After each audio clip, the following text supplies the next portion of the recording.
Madame, Monsieur, bonjour et bienvenue dans notre édition de 13 heures. La présidence de l'Université Lyon 2 a décidé de prendre en main le mouvement étudiant en organisant un vote à bulletin secret. La question posée est celle-ci. Pour la reprise des cours ou pour une fermeture administrative de tous les bâtiments jusqu'à Noël. Rappelons qu'un vote d'opinion largement boycotté avait déjà été organisé une semaine auparavant afin de prendre la température. La formulation des bulletins a été contestée par de nombreux professeurs et étudiants, y compris ceux qui s'opposaient au blocage depuis le début du mouvement. Il faut savoir que les étudiants bloqueurs avaient eux aussi prévu un vote à bulletin secret à la fin de l'AG de ce jour.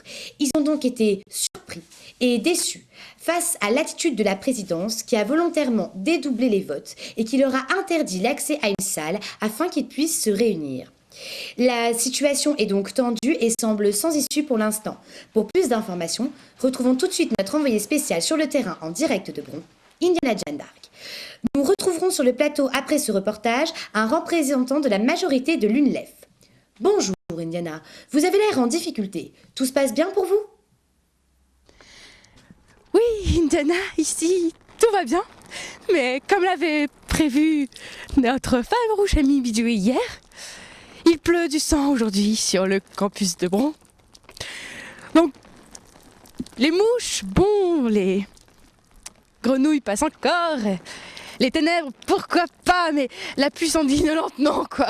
Ça commence vraiment à me porter sur les nerfs. En plus, j'ai pourri ma parquette chez Fior, une belle parquette toute neuve. Et je pense que je vais définitivement demander des dommages et intérêts à France Fond. En plus, je voudrais vous faire remarquer que vous avez même pas voulu me payer l'hôtel et que moi, ça fait 2 semaines et demie que je dors avec les bloqueurs et qu'en plus, je me pèle le cul, quoi. Oui, Indiana, reprenez vos esprits. Qu'en est-il des étudiants ? Oui, les étudiants, oui, bien sûr. Ah, je vois ici un farouche bloqueur, une parka à 500 € quand même. Hein. Il a l'air farouchement énervé, c'est vraiment une très bonne journée. Bonjour camarades. Bonjour. Alors, que pouvez-vous nous dire de la situation d'aujourd'hui ? Bon, on n'a pas de salle. On cherche vraiment à ignorer notre mouvement. Hein. On veut nous empêcher de nous exprimer et de nous rapprocher des autres étudiants. Et que pensez-vous du vote organisé par la présidence ? Je pense qu'il faut venir au nôtre. Ah bon ? Oui, ça fait une semaine qu'on a décidé d'organiser un vote à bulletin secret à la fin de l'AG d'aujourd'hui. Mais la présidence a décidé d'organiser le sien avec une formulation franchement hasardeuse. Non mais c'est vrai quoi, tout le monde est pour la reprise des cours et contre une fermeture administrative, cette question est vraiment stupide. Et quelle question posez-vous sur votre propre bulletin ? Bah, êtes-vous pour ou contre le blocage tout simplement ? Non mais franchement qu'on n'ait pas de salle. Alors ça c'est le pompon, hein. C'est une atteinte au droit de réunion. C'est la dictature qui arrive à grands pas. Ça va faire mal, moi je vous le dis. Mais on vous aura prévenu. Et vous vous repentirez de ne pas avoir écouté la voix de la sagesse. On est des visionnaires, n'oubliez pas. Eh bien, merci beaucoup camarades, merci. Ah, je vois passer un professeur. Professeur, bonjour. Que pouvez-vous nous dire de la situation d'aujourd'hui ? Pas grand-chose, je suis consignée dans l'université, ma présence est requise dans les bureaux de vote de la présidence. Et vous faites ça volontairement ? Ah oui, bien sûr, notre présidence utilise des moyens très démocratiques, ne t'en faites vraiment pas pour nous. D'accord, eh bien, merci beaucoup. Oui, je vais maintenant interroger 2 compatriotes qui se trouvent à proximité. Compatriotes, bonjour. Bonjour. Alors, que avez-vous à nous dire sur la situation aujourd'hui ? Il devrait laisser le vote de l'AG se dérouler normalement. Je suis sûr que ça aurait pu débloquer quoi. Ouais, en plus avec leur dédoublement de vote là, qui va la légitimité quoi. Enfin, je veux dire, en plus leur formulation est naze. Donc là, je suis sûr qu'avec leur bêtise, le blocage va sûrement se reconduire quoi. Ouais, ou alors en tout cas quoi, ça débloquera pas dans le calme. Ouais, non, mais c'est pour ça qu'il faut appeler boycott de ce vote. Donc au même titre que les bloqueurs, et puis en plus, faut le dire, on est complètement entouré. Donc au niveau de la présidence, on est d'accord pour dire que c'est une organisation terroriste, fourbe et j'en passe. Donc il faut tous se mobiliser contre la présidence. Voilà. Eh bien, merci beaucoup compatriotes. Voilà, eh bien, cet endroit est un véritable champ de bataille. J'avoue que je n'y comprends absolument plus rien. Les principaux intéressés changent tous d'opinion. Je dois avouer que ça, plus ce microclimat complètement pourri de Lyon 2, plus ma parc à bousiller, c'est vraiment une terrible journée. Merci Indiana. Avez-vous d'autres témoignages à nous faire partager? Attendez, je vois arriver un ahuri. Ahuri, bonjour, vous êtes allé voter aujourd'hui? Ouais. Et pourquoi? Je sais pas, je passais par là, mais je me suis senti un peu tout seul. Quand j'ai vu ça, je me suis dit que j'aurais mieux fait de rester chez moi.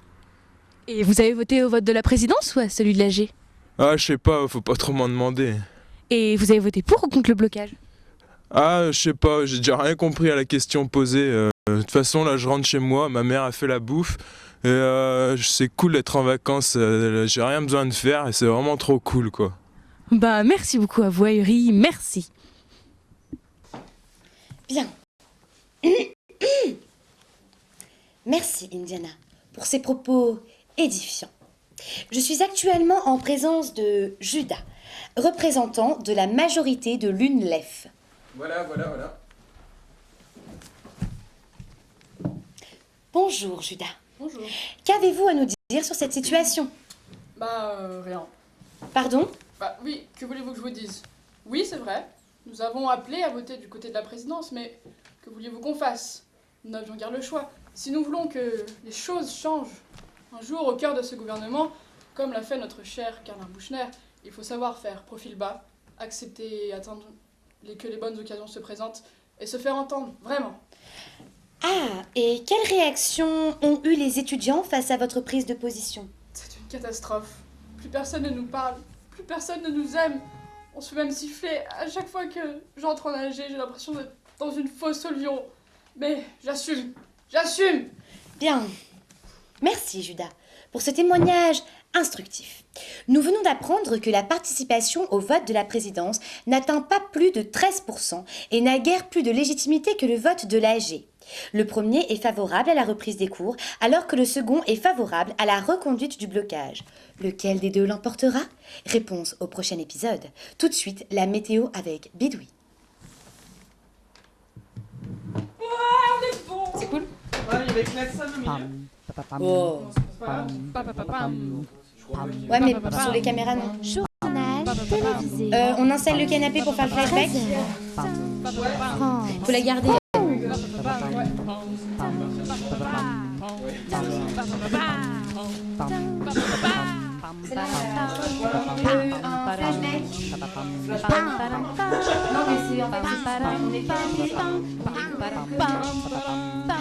Note pour le monteur, on va enfin pouvoir se casser de ce lieu maudit.